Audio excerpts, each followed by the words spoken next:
Pasien sembuh masih dilaporkan bertambah lebih banyak dari kasus baru. Jumlah kenaikannya juga ada di 2 digit. Korban jiwa masih pula bertambah pada hari ini sama dengan sehari sebelumnya.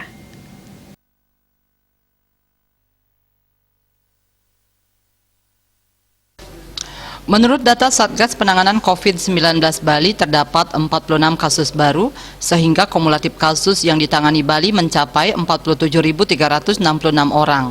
Sementara itu, tambahan korban jiwa mencapai 1 orang, sehingga kumulatif korban jiwa COVID-19 mencapai 1.505 orang atau 3,18%.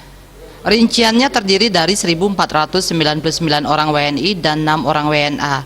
Pasien sembuh bertambah mencapai 70 orang, sehingga total pasien sembuh saat ini sebanyak 45.318 orang atau 95,68%.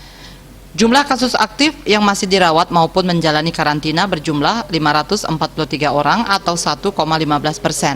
Mereka dirawat di 17 rumah sakit dan dikarantina di Bapelkesmas, UPT Nyitdah, Wisma Bima, dan BPK Pering. Dia Dewi, Bali Pos melaporkan.